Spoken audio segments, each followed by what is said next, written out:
¿Alguna vez han oído hablar sobre un payaso que atormentaba y finiquitaba la vida de hombres jóvenes? No estamos hablando de Pennywise, este monstruo no salió de ningún libro de ficción. El día de hoy presentamos a John Wayne Gacy, el payaso de la muerte. Entre 1972 y 1978, John, también conocido como Pogo el payaso o el payaso asesino, fue un maléfico monstruo que haría estremecer hasta el más valiente, ya que abusó y terminó con la vida de al menos 33 hombres jóvenes después de torturarlos, nacido en 1942. Hoy, vamos a profundizar un poco más en el tema. Tal vez no todos lo sepan, pero muchos de los asesinos seriales son fruto de años de maltrato por parte de sus padres durante su infancia, así que antes de que le pongan una mano encima a sus hijos, tómense un segundo para pensar en que podrían estar criando al siguiente asesino serial. John creció en Chicago, junto a sus dos hermanas, su cariñosa madre y su padre abusivo, quien abusaba físicamente y verbalmente de su hijo prácticamente desde que comenzó a caminar. A menudo solía llamarle marica, estúpido, niño de mamá, entre otros apodos hirientes, y no solo eso, su alcohólico padre golpeaba al pequeño Johnny con un cinturón de cuero para castigarlo. Cuando tenía 9 años, un amigo de su padre abusó de él, cosa que le ocasionaría conflictos sexuales y despertaría ciertos demonios en John Wayne, que lo llevaría a convertirse en el despiadado asesino que fue. Se preguntarán, ¿por qué no lo llamó psicópata? Según la psicología, se le considera psicópata a una persona que carece de alma o sentimientos. Sin embargo, lo que tenía este monstruo dentro de él era ira acumulada y deseos de venganza.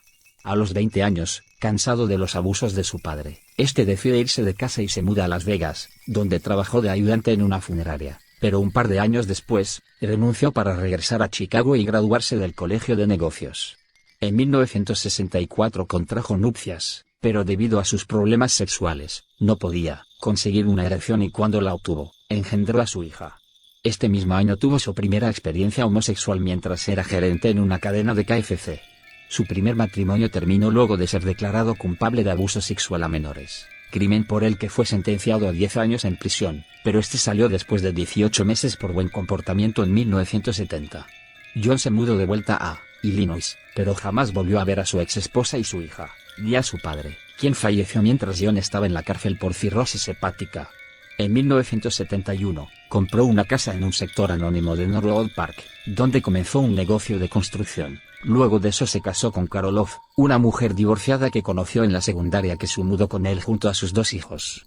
John era un hombre muy respetado en su comunidad, tanto que llegó a ser parte del Partido Demócrata. Incluso conoció a la primera dama Rosalind Carter, con quien se tomó una foto, la cual causó una gran vergüenza en el servicio secreto, ya que ahí se le podía observar una S en su solapa, la cual indicaba que Wayne tenía acceso a la información clasificada. Los crímenes cometidos por John Wayne Gacy serán descritos a continuación, por lo que le recomendamos al público sensible abstenerse de escucharlo. Se solicita discreción. En 1971, John conoció a Michael Reed, un joven a quien contrató para su empresa de reformas a cambio de alojamiento y sexo. Gacy lo golpeó con un martillo en la cabeza y lo dio por muerto. Sin embargo, Michael escapó al día siguiente. El 2 de enero de 1972, John recogió a un chico llamado Timothy McCoy, a quien apuñaló y enterró en el sótano de su casa, siendo su primer asesinato. Ocasionó malos olores y atrajo moscas a su casa.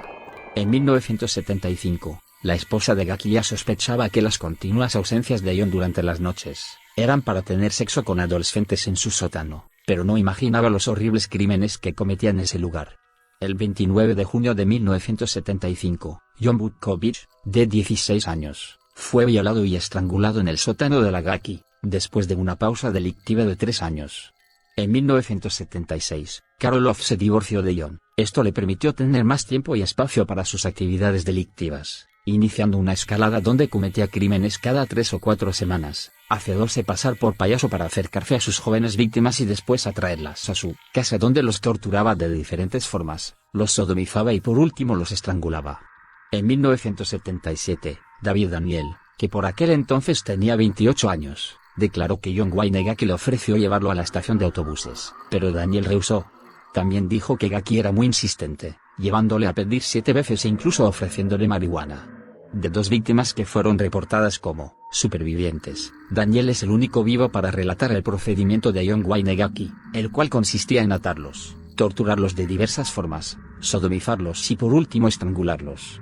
En junio de 1978 y tras asesinar a Timothy O'Rourke, de 20 años, tuvo que abandonar el cadáver en una zona fluvial, ya que no cabían más cadáveres enterrados en la casa.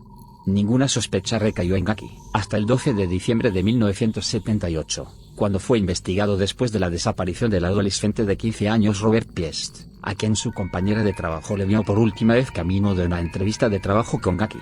Un registro en casa de John, en Norwood Park, reveló diversos artículos relacionados con otras desapariciones. Curiosamente fue arrestado días más tarde por tráfico de drogas. El 22 de diciembre de 1978, Gacki acudió a sus abogados y confesó sus crímenes. Declaró haber asesinado por primera vez en enero de 1972, cuando al clavar el cuchillo en el cuerpo de un joven y ver cómo la sangre brotaba del cuerpo, sintió una sensación de excitación y esto comenzó a gustarle. También confesó haber matado a 33 individuos. Se indicó la ubicación de 29 de los cuerpos a la policía. Estaban enterrados en su propiedad. Llegó incluso a presentar a la policía un plano con la ubicación exacta de los cadáveres. Las otras 4 víctimas, dijo, las había arrojado al cercano río Des Plaines. Al menos una de las víctimas fue recogida en la estación de autobuses. Los individuos más jóvenes tenían solo 14 años y el mayor 21. 7 de las víctimas nunca fueron identificadas. Los cuerpos fueron descubiertos desde diciembre de 1978 hasta abril de 1979, cuando la última víctima conocida fue hallada en el río Illinois. En 1998, mientras se realizaban reparaciones en el estacionamiento trasero de la casa de la madre de Gacki, las autoridades encontraron restos de al menos 4 personas más. 5 En 2010, se reabrió el caso. Desenterraron 8 de los cuerpos que a la fecha no habían podido ser identificados y gracias a los avances tecnológicos, se extrajan de las víctimas y se pudo identificar a la víctima almohadía 19 como William George Bundy. Más tarde en 2017, se logró identificar a otro joven, víctima almohadía 24 James Byron Atkinson. En 2021, se logró identificar a otra víctima de Gacki, Wayne Alexander. Al día de hoy quedan 5 víctimas de John Gacki sin identificar. El juicio de Gacki comenzó el 6 de febrero de 1980, en Chicago. Durante el juicio John se declaró inocente, argumentando que padecía de problemas mentales, pero su testimonio fue descartado luego de que se le hicieron estudios psiquiátricos, donde los resultados fueron negativos. Entre los testimonios de su defensa, se dijo que las 33 muertes fueron accidentales como parte de una asfixia erótica, pero el Departamento de Criminalística demostró con evidencias que estas afirmaciones eran imposibles. John Wayne Gacki fue hallado culpable el 13 de marzo y fue sentenciado a varias cadenas perpetuas y varias penas de muerte. Después de su ejecución, el cerebro de Gacki fue extraído. Actualmente es propiedad de la doctora Ellen Morrison, quien entrevistó a John y a otros asesinos seriales en un intento por aislar los rasgos comunes en su personalidad. Los abogados de Gacki contrataron a un psiquiatra forense para que examinara el cerebro de Gacki después de morir. Los resultados revelaron que no había normalidades. El especialista afirmó que John no encajaba en ningún perfil psicológico propio de los asesinos en serie y que probablemente la razón de su actuación no se sabrá jamás. Durante el juicio, la doctora Morrison apareció como testigo psiquiátrico y declaró que Gacki tenía la estructura emocional de un infante.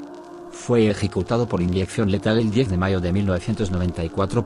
7 Sus últimas palabras, que revelan su personalidad y su no arrepentimiento por sus crímenes, fueron: matarme no hará regresar a ninguna de las víctimas. El Estado me está asesinando. Nunca sabrán dónde están los otros. Béseme el culo. Así culminamos con este pequeño resumen del payaso asesino de la vida real. Espero que haya sido de su agrado. Hasta la próxima.